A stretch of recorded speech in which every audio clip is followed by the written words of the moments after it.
Good evening, Facebook. We are back and we are live. Yes, welcome to part two of Accountable Youth Town Hall. First, I want to welcome everybody out there that's watching live, as well as I want to thank everybody who supported our last town hall. I am your host, of course, Billy D. I am the CEO and chairman of Accountable Youth Incorporated. And on our panel tonight, you see some familiar faces, but we have some incredible new ones. So let's introduce our panel so we can get right into this conversation. I will start by introducing my co-moderator, Ms. Chaka Proctor. Hello, everyone. I am Chaka Proctor. My company is Events by Chaka.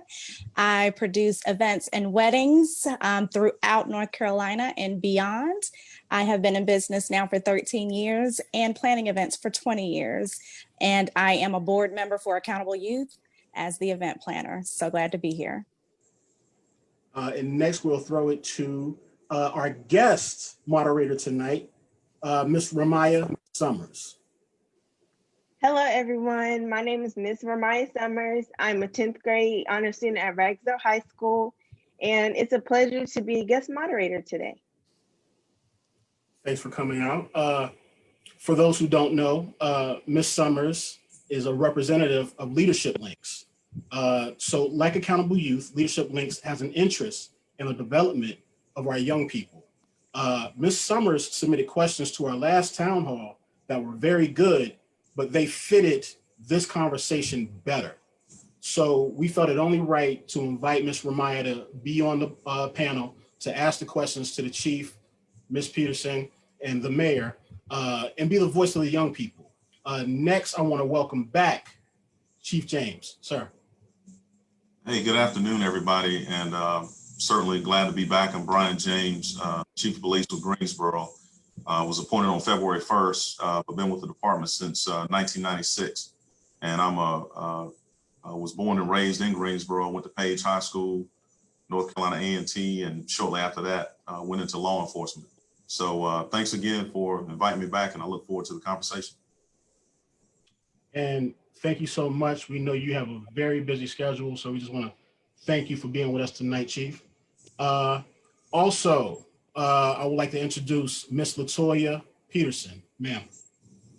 Hello, thank you so much. I really am thrilled to be a part of one of these series of critical conversations that Accountable Youth is having. I just think how timely is a conversation about government and voting during this historical election. I've had a lifelong career working in politics, policy, campaigns, and government relations. It all began just around simple conversations around the dinner table growing up about how government was impacting my community, my school, my family, my environment, religious values, right, and on and on and on. I went on to work on a statewide campaign, was bit by the advocacy bug, and went from campaigning to policy work in our state house. I went on to law school and then incorporated my experience in working on campaigns and in policy at the state house onto the other side of the table to become a lobbyist for a private boutique firm. I had clients from the Rock and Roll Hall of Fame all the way to the Towers Association. And so I've since remained in the field of lobbying. So I like to say I've had experience working on both sides of the aisle and on both sides of the table. And, you know, I really am looking forward to answering questions and learning from the Honorable Mayor and from the Police Chief of Greensboro. So thank you. Ms. Peterson, thank you so much for being here. And our headliner, ladies and gentlemen, Ms. Mayor Nancy Vaughan, ma'am. Good evening, everyone. It is my pleasure to be here. Billy, thank you for putting this together. I have lived in Greensboro since the late 80s. I am the mom of 3, grandmother of 2. Greensboro is my adopted home, and I love the city of Greensboro. I look forward to our conversation tonight and to hearing that the questions that Ramaya had. I think it's great that youth are involved in the city and the questions that they want answered from government and from our police department. And it's my pleasure to be here this evening. Mayor Vaughan, thank you so much for taking the time to have this conversation with us. It speaks to your service, your dedication to every citizen in the city. And I think we're also setting the example for other cities to encourage dialogue. So with that being said, I want to pass it to Ms. Proctor as she starts to give us the purpose of this town hall.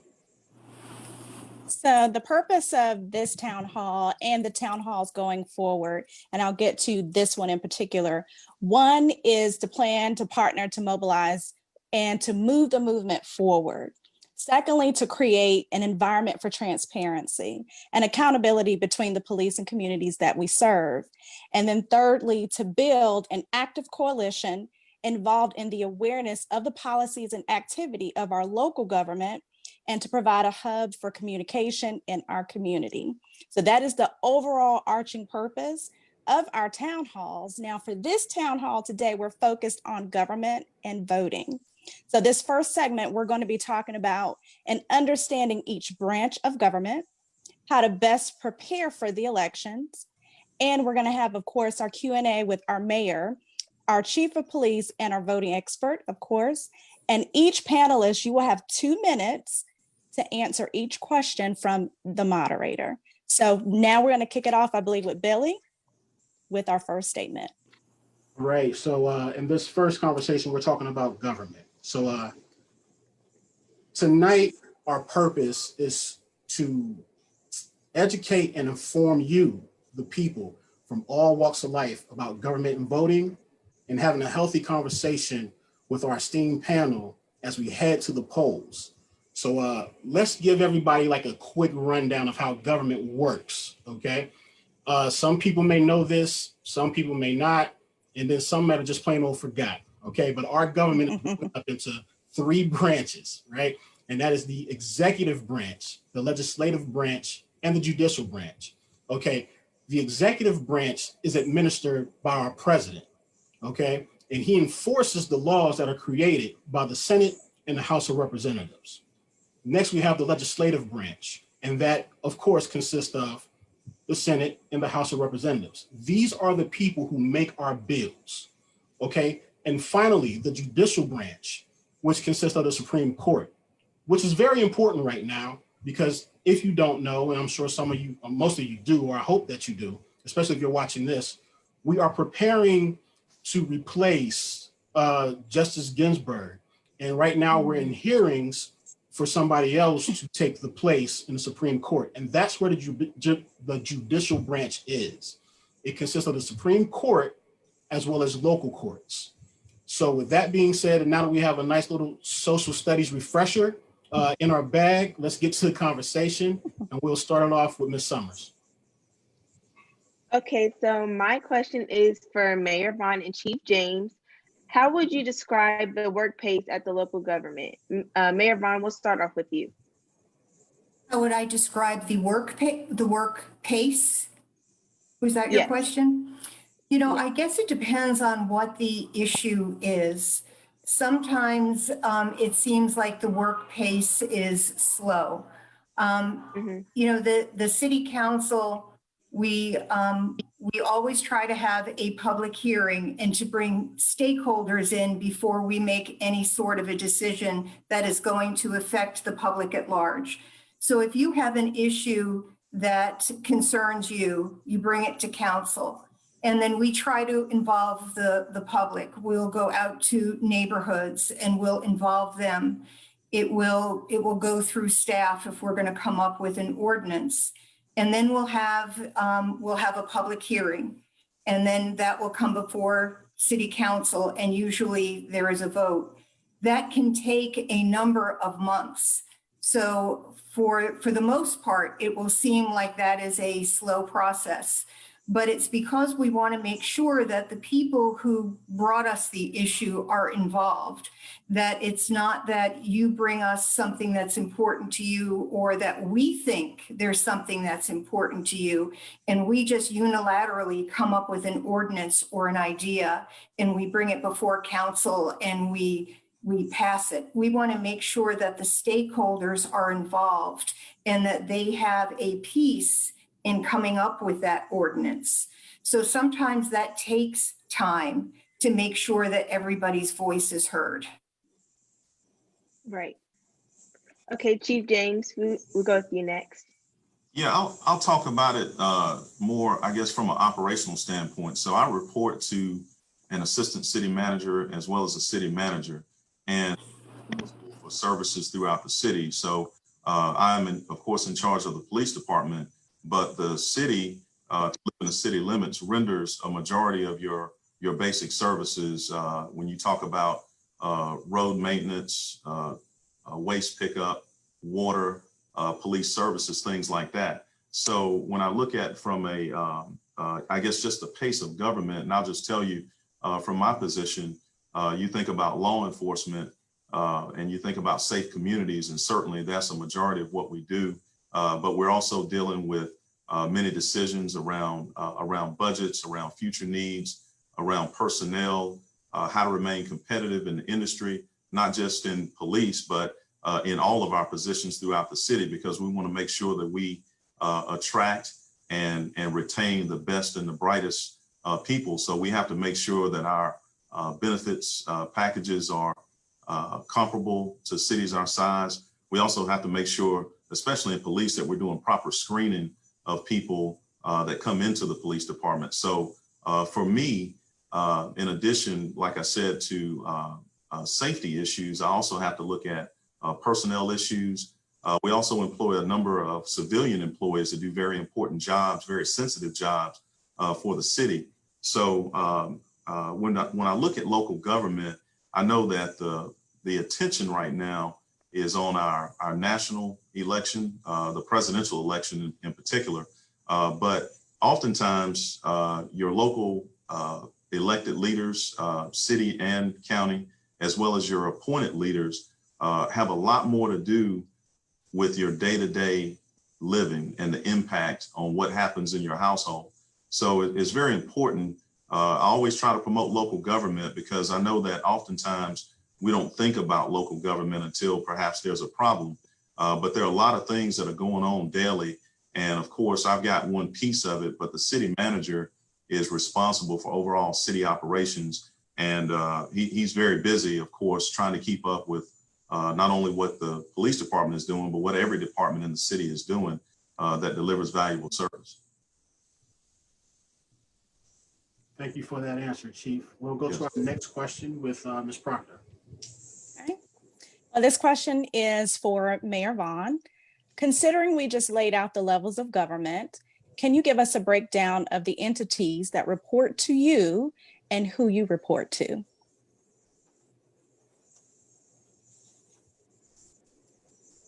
Sorry. Yes. So actually, we only have two people who report to us, and that is the city manager and the city attorney.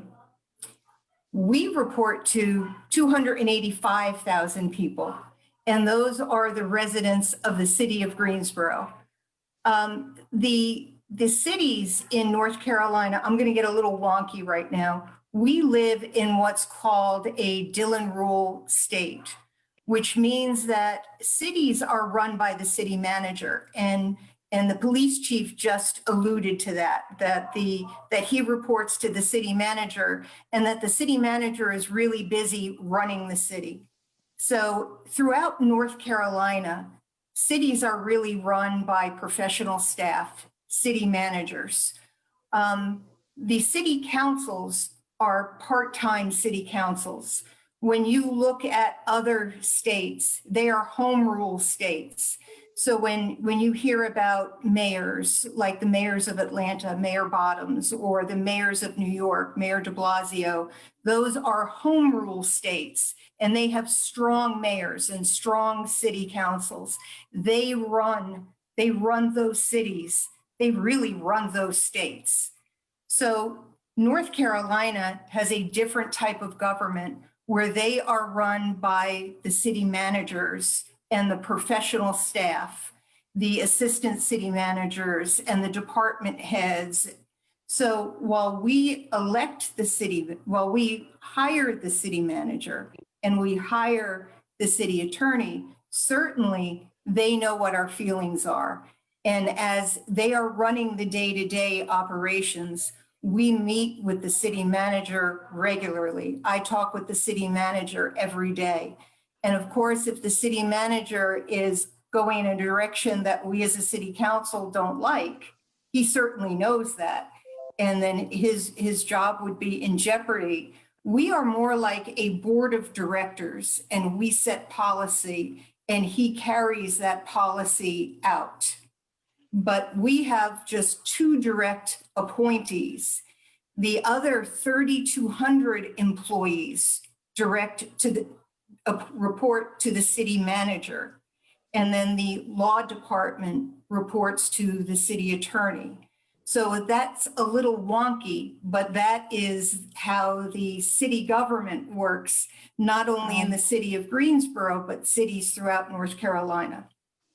Wow. Sounds good. My Wow. question is for Chief. In some cities and counties, police chiefs are elected, and others, they're actually appointed. Can you tell us how you obtain your current position as Chief of Police of Greensboro? You have 2 minutes. Okay. Now in North Carolina, there are 100 counties, and every county has a sheriff, which is an elected position, which anybody can run for, and that's by statute. The way I obtained my position, I started out in law enforcement, actually working with the sheriff's office for about 2 years before I came to Greensboro Police Department, and I successively worked my way up the ranks to deputy chief. So last year, our previous chief announced his retirement, and the city manager started a nationwide process. So at that time, they lay out the parameters around what the qualifications are. I met those qualifications, so I applied. So I went through and I'll just tell you a little bit about the process. I went through an assessment center as well as various interviews. The assessment center was comprised of law enforcement professionals as well as local community leaders, and they gave feedback on how each of the candidates did. So it started out with 39 candidates from across the country. It was narrowed down to 6 candidates, including myself, which went through the final phases. And after that, it was narrowed down to an even smaller number, and the city manager made a decision. What I'll say is what I'm really proud of, and this is what I tell people, being from Greensboro, it's really special to me because I was raised here, received all of my education here, except for a graduate level degree that I completed. But I finished all of my development here in Greensboro. And what I like to say to youth is that what I'm proud of is that this city is actually capable of developing its own leaders. So so hopefully that means something to somebody, and more importantly, I hope it means something to the youth. But I guess in short, you know, we are appointed by city managers as police chiefs, and that's pretty consistent throughout North Carolina. The sheriffs are elected by the people and have to run for election every 4 years. I work at the will of the city manager. So much like the city manager works for the mayor, if at any point I was taking the department in the wrong direction and he wasn't happy with my performance, then he could make a decision about my employment. Thank you for that answer. Yeah. And we have one final question on this topic, and I believe that goes to Ms. Summers.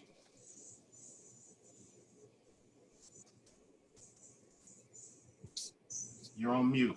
I'm sorry. Okay, so my question is for Mayor Vaughan. I would like to know, how are decisions made at the local government?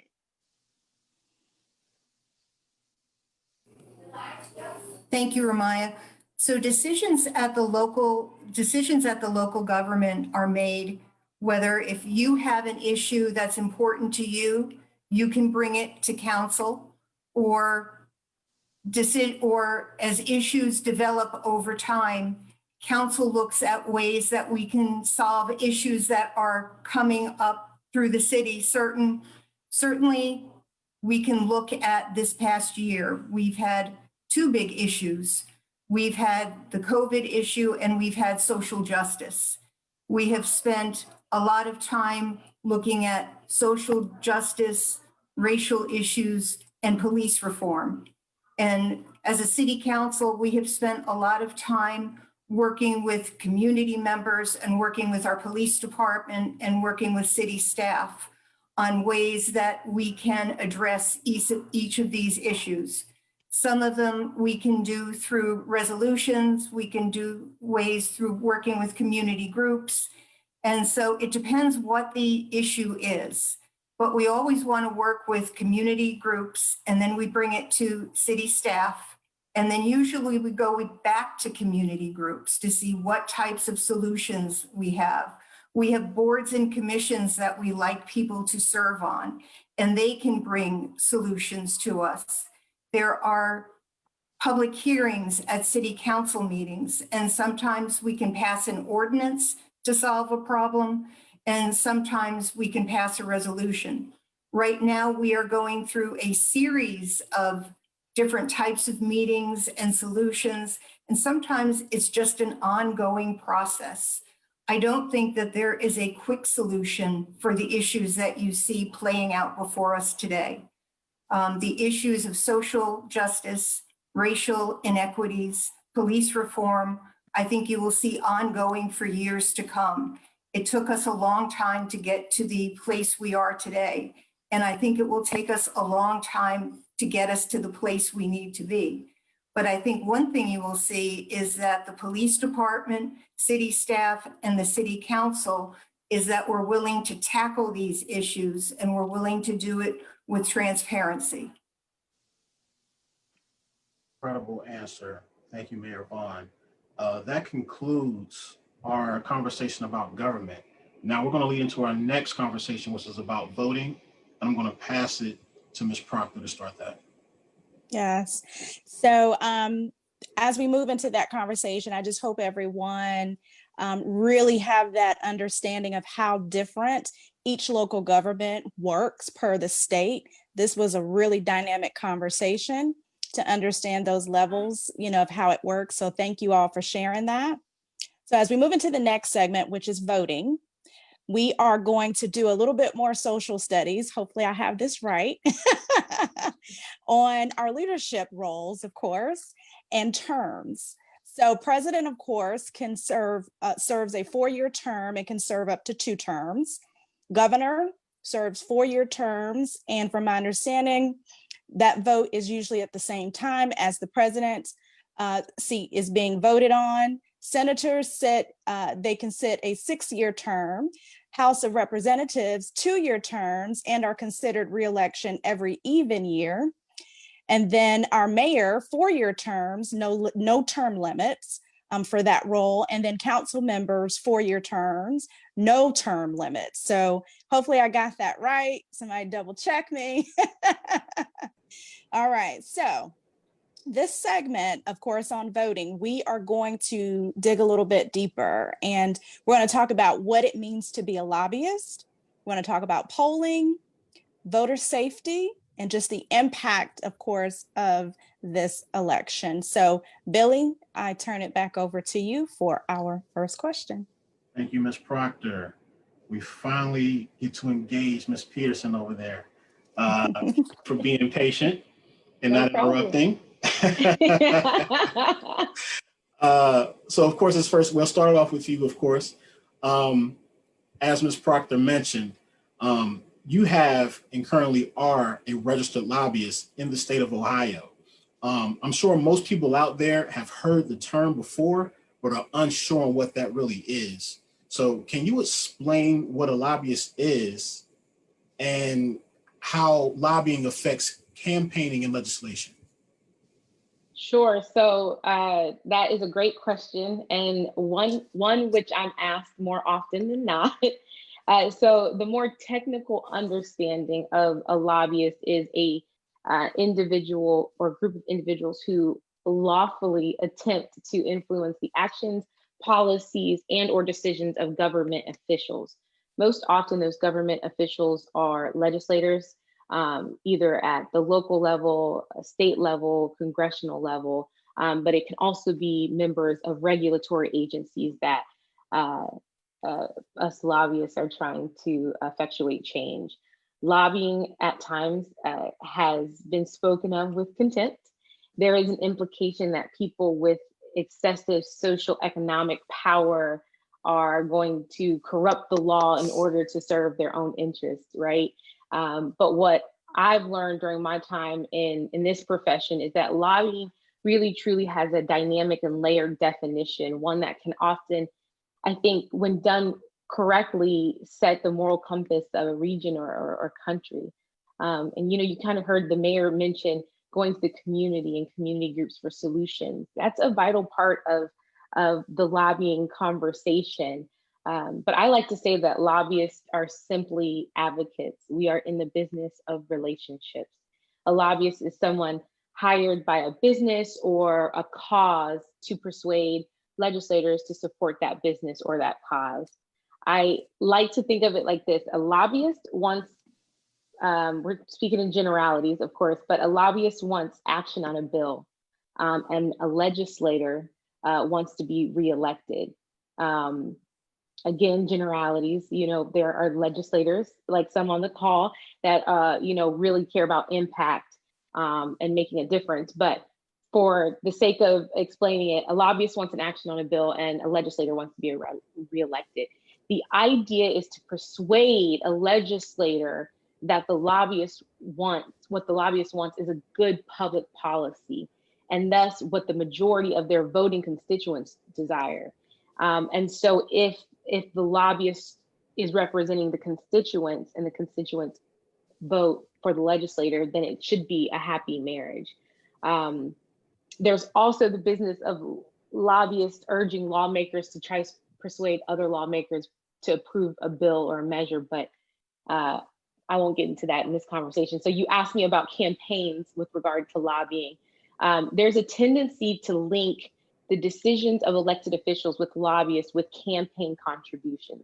We kind of always hear about that dark money and the ethics around that. But lobbying and donating to campaigns are just surface level short-term actions that don't truly capture the power of interest groups. And those interest groups that can legally make campaign contributions.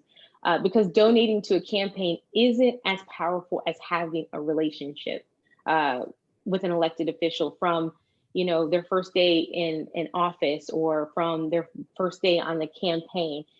Cultivating a relationship that makes the elected official a true believer and an ally that will support your goals regardless of the political outside pressures that will likely come.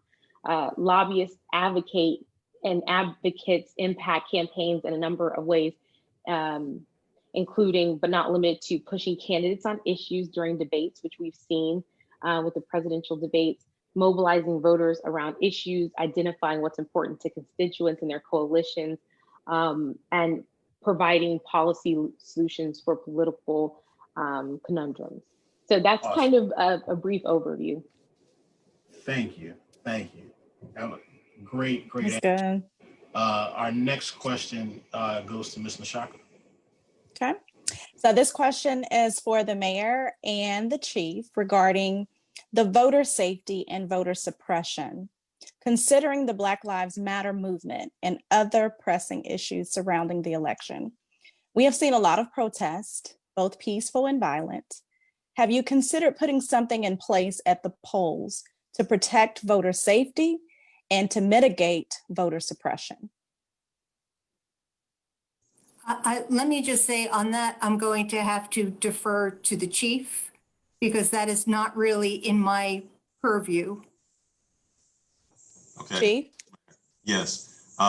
We have been meeting regularly with the Board of Elections as well as our other law enforcement partners about the election. And if you look at the news nationally, there are indications that particular groups may try to disrupt the election process in certain places.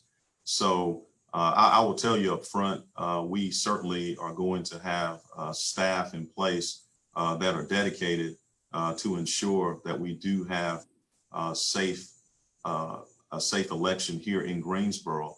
And I'll say this, we will not have an overwhelming presence in any of the polls unless we're needed, because we are keenly aware that if you look throughout history, there was actually an adversarial relationship between law enforcement and African Americans when it came to exercising their right to vote. So we certainly don't want to confuse anybody or have anybody that stays away from the polls because of our presence. But hopefully there are a lot of people listening and through Zoom and on Facebook. But what I want people to know is that we're going to do everything in our power to make sure that every person in Greensboro that shows up at the polls can do it safely. We're looking at, and I know we mentioned, protesting Black Lives Matter, but there, of course, there are people on the opposite side that have a totally different viewpoint around the elections. So we're looking at anyone that would want to disrupt the election process and make sure that does not happen here in our city. I do want to say I am aware that there was a news article where the State Board of Elections had said that they, in essence, wanted the police to stay away from polling sites. And I think the police chiefs, the Association of Police Chiefs said that their main goal is to make sure that polling sites were safe, as our police chief has said, and that is our goal. We will make sure that all polling sites are safe. But we will, Thank you. but we will have dedicated staff that day. So in case we do have any kind of an issue at one of our sites, one of our voting sites, that we can respond quickly for that purpose to make sure we don't have a disruption. Thank you for that. Yes. Thank you both, because both of your answers rolls directly into our following question from Ms. Peterson. And speaking to voting and speaking to the election, Ms. Peterson, you did some studies on polling in North Carolina during the 2016 presidential election. I would love to get some of your findings and tell us about what you saw in those polls. Yeah, sure, absolutely. So with election day right around the corner, lobbyists, candidates, their senior campaign staff, the media, pollsters, you name it, are hawkishly watching early voting. Early voting turnout in 2020 is far outpacing that of the last presidential election in 2016. So by this time, mid-October, last presidential election, approximately 1.4 million voters had cast a ballot.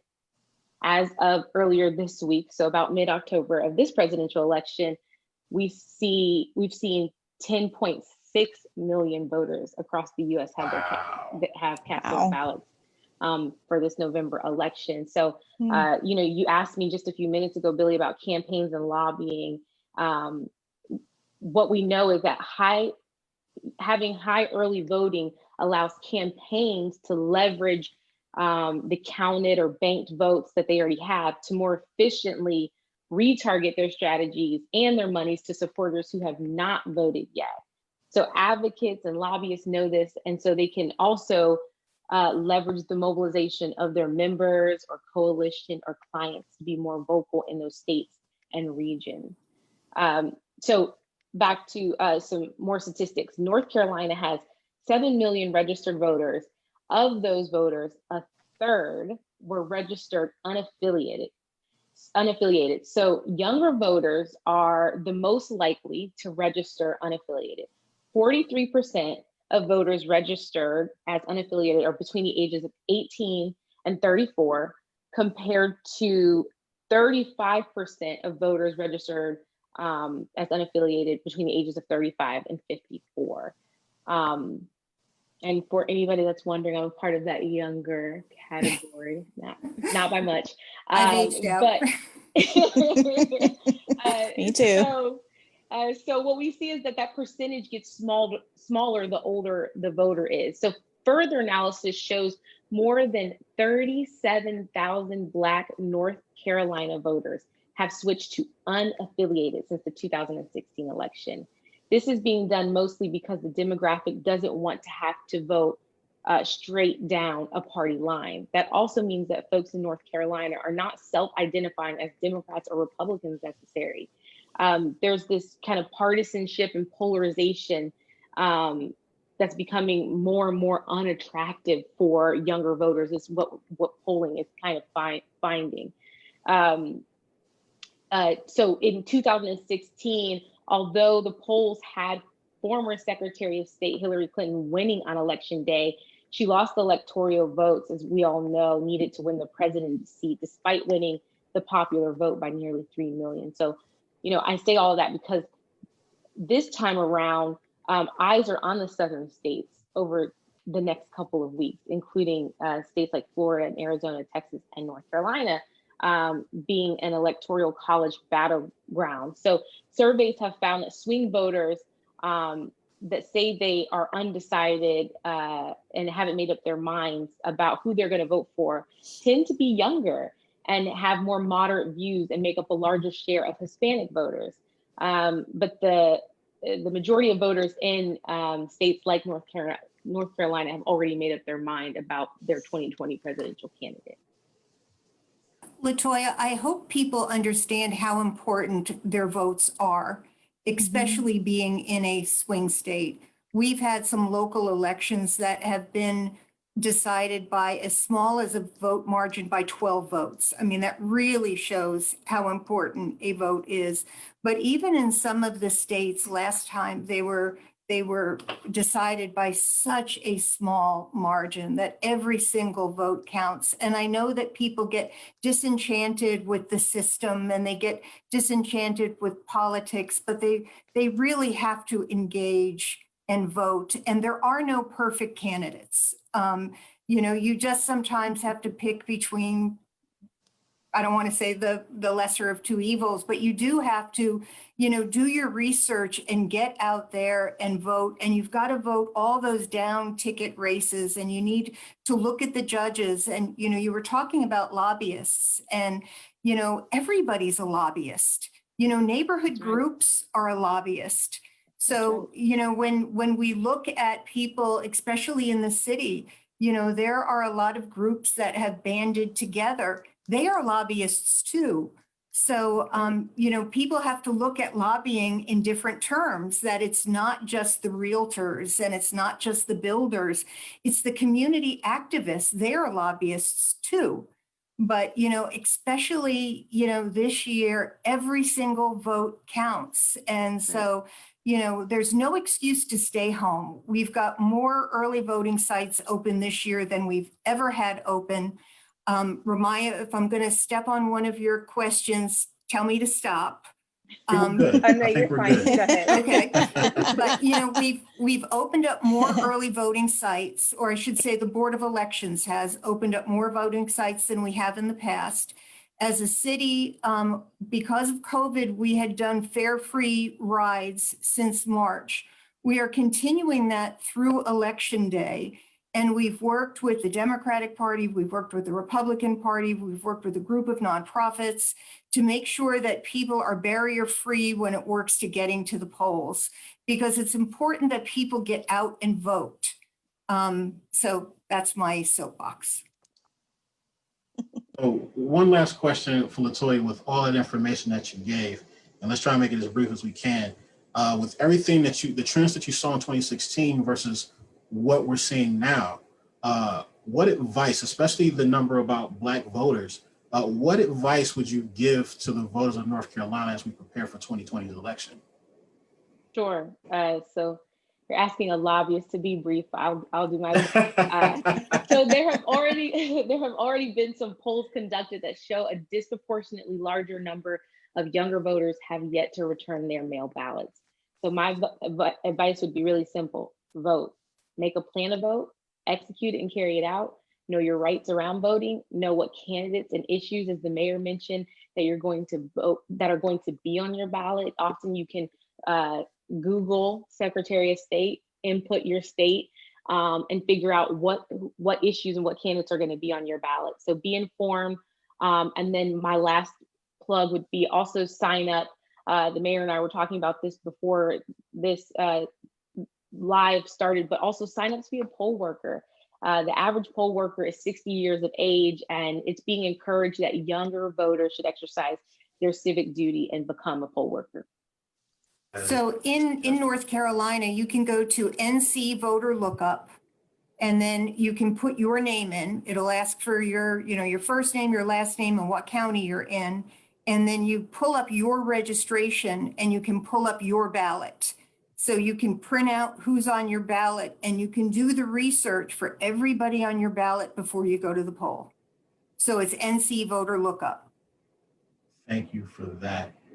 Ms. Summers, we're sorry, but I think we're still on point. I think we're cruising. Yeah. You can go ahead with your next question. We'll try to keep the answers to 2 minutes, but I think we're good on time.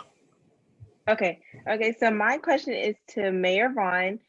On the ballot, it is the SMART initiative. This program will renovate schools across Guilford County. If passed, the school system will receive $3 million. Being that this affects me directly, I would like to know, what is your stance on this? And So I know I'm sorry, that they, it's actually 300 million. yes, All right, she said. Oh, 300 million. All right. 300 Sorry million. for interrupting. I know that they wanted significantly more than that. It was over $1 billion in repairs. I was disappointed in the 300 million figure because that truly is a drop in the bucket. I will be voting for that, and I will be voting for the sales tax because they plan to use the sales tax to pay back the bond. I wish the bond was bigger because the schools are in disrepair. Our students should be going to school in better facilities. They should have the best in technology. They should have schools that are not falling apart. They should not be going to school in sick buildings. So I will be supporting the 300 million bond initiative. I wish it was larger. Thank you so much for that. And great answer and great question. Thank you, Ramaya. And Ms. Proctor, it's on you. Okay. Well, this is our final question. We would like to present this to the entire panel, and I believe we are 20 days away from voting for the president. Of course, we know our options. Does the results of the election affect you in your respective positions? If so, how? And we're going to start with Chief James. Thank you. What I'll start out with saying is that I think the president, who occupies the highest office in the country, certainly sets the mood and the temperature of our nation and our people. That certainly affects issues that come up around policing. So certainly believe that whoever is the winner in that election will affect law enforcement. What I'll also say is that looking at the various platforms, some things that have come down from both sides about various mandates around law enforcement. As we talk about police reform, I'm proud to say that a lot of the things that are being talked about nationwide, we've actually already enacted policies that address those concerns.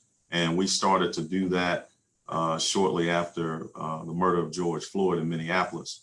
And we continue to look at policies. Another thing that I'm proud of is that we have been accredited for a number of years in the police department since 1987. And by way of that accreditation, it requires us to constantly look at what we're doing to ensure that we are enacting best practices.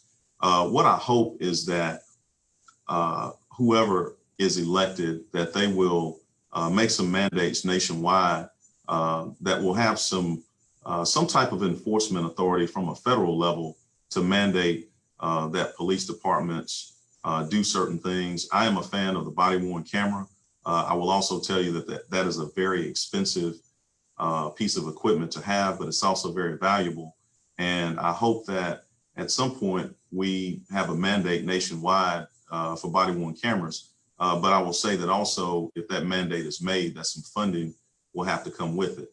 The other thing too, also looking at the various policies that we've enacted, what I know is that from going across this country and talking to various officials from police departments, a lot of those departments, especially your smaller departments, and not to disparage any smaller departments because there are some very good small departments, but oftentimes in certain communities, they don't have the funding to purchase certain equipment.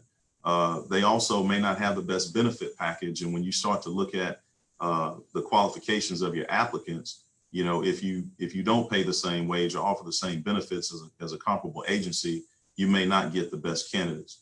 And what I've always said before, we talk about policy, but I also want to say personnel, because we have to make sure that we have the right people that put on this uniform every day that will actually go out and police the way this community wants us to police. So I think that whoever is in the White House after the first of the year will certainly play an impact in my role and on my department. But what I will also say is that whoever is in the White House, we are going to continue to look at our policies, connect with our community, and look at ways that we can improve as a police department, because as good as we may be now, and I think we do have a very good police department. We're not perfect, but I think we're very good. I hope that this time next year, if we're having a conversation, that we're even better than we are right now. We should be on a path of continuous improvement. Thank you for that. Ms. Peterson, if I can get you to answer that same question for me. Absolutely. So, you know, when many lobbyists, like I alluded to earlier, represent issues and causes. So despite what TV shows like Scandal and The West Wing might depict about lobbyists, and what movies might depict about lobbying and the government and how it works, the mayor so poignantly put it that we're all lobbyists. Certainly I'm a paid lobbyist, but you know, what the issues that we represent, that is what drives our work around really trying to change policy and create good public policy, regardless of who the future president will be. There is a political dogma and a set of principles that has driven my work as a lobbyist. So that doesn't fundamentally change based upon who is in office. The goal is always to work on both sides of the aisle, on both sides of the table, for common sense policy solutions. Sometimes things are overcomplicated, but really we're looking for policies that make sense, that effectuate change for communities and people, diverse people, and bring more people under the tent than leave people out of it. So if you're doing your job as a lobbyist correctly, effectively, and efficiently, you should have broad bipartisan support for your causes. And that work shouldn't stop regardless of who holds what office, from our presidential office, the highest office, to your local officials. If you're lobbying for the right causes and really are, like I said, bringing people under the tent with a bipartisan support, it shouldn't affect what you're doing as a lobbyist. Wow, thank you. Awesome. Now, Mayor Vaughan, if you would also close us out with that answer to that question as well. Thank you.